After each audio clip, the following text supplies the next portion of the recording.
Erick Fedde on his way to Chicago, straight from Reportedly. Korea. Reportedly. Jeff Passan, ESPN.com. I ran into Jeff last night outside. He didn't mention anything about this, so I also didn't ask him about it. Yeah. So. Everyone's asking about Shohei Ohtani. Not a lot of now Erick Fedde conversation until right now. Erick Fedde, by sheer necessity, as they talk of the MLB winter meetings, 2 years, $10 million. Initial 15. Yeah, they upped the ante. The report last night was 2 years, 10, and seems like the White Sox kicked in $5 more million. Okay, so initial reactions. Well, the White Sox need starting pitching, and I actually just asked Chris Getz 2 hours ago, what is going to be the strategy with the starting rotation? Is it going to be like those two guys they got in the Braves trade? Are they just going to go out and get a bunch of reclamation types, low cost, low risk guys, and just throw them all in spring training and see who the top five are? Or is it we're going to try to build a rotation spot by spot? This maybe seems like maybe a little bit of a middle ground. Obviously, this is reported to be a major league deal and one worth a little bit of money. So I think you can bank on this guy being a part of the opening day rotation. Yeah.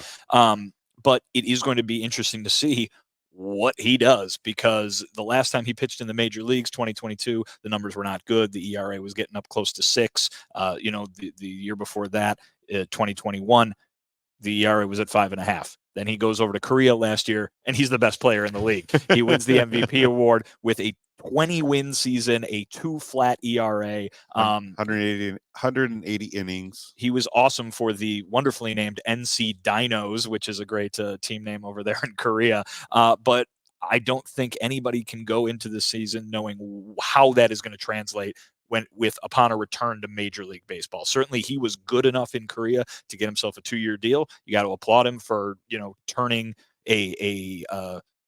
I guess I'll use the word again, reclamation type season into a multi-year major league contract. But is that going to pay off in any, meaningful way for a team that, as you mentioned, is not expected to be contending for a division next year and is questionable what they'll be like the year after that? I like the deal. Like, if you're looking at a player, and I said this earlier in our CHGO earlier show, you're looking at stats on the Baseball Reference, you're like, ugh. What the hell are the White Sox doing? This guy sucks. 5 ERAs up and down his whole roster for the Washington Nationals. Absolutely terrible. Goes over to KBO and wins the equivalent of the Cy Young over there, as you guys read off the numbers. And if you're looking for a comp of a person that has done the same things, look no further than Merrill Kelly, who did 4 years at the KBO and didn't pitch as well as Erick Fedde did in his 1 year. And so when he came back to the Arizona Diamondbacks, you see the type of pitcher that Merrill Kelly is, a top of the rotation type pitcher for the Arizona Diamondbacks. Now, am I expecting Erick Fedde to be that? No, he's not getting paid as such, but this is a good deal for the White Sox. It's a type of a deal that the White Sox should be making, because we know they're not going to be shopping at the top of the market for starting pitchers.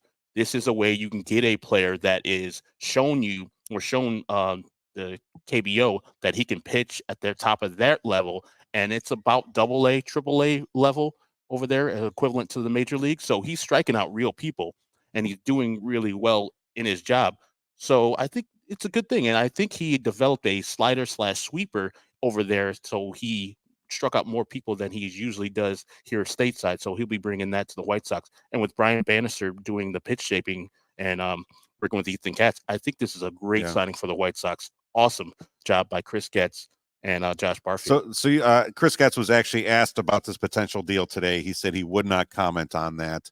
But I'll be interested to see, okay, what did you see from him? Did Brian Bannister have a lot of input in on this? I know he did, Mm-hmm. and it didn't even have to be Erick Fedde. It's just the way that Chris Getz has talked even today about Brian Bannister's role, really emphasizing that Brian is playing a role in player acquisition, in identifying the kind of pitchers that he can work with and he thinks will be successful for the White Sox and what they're trying to do. So it's not something where, you're going to need to necessarily go out and find, he had a tie here, he had a tie there. That's why they brought this guy in. They brought this guy in, being Bannister, because he is good at identifying what he can find in a guy to make him successful. Yeah, I mean, we have people on our staff like Brendan Miller comes to mind. He can actually look at the pitching charts, the movement, and just kind of know, okay, here's the improvement that this person made, and this is going to translate to major league success. And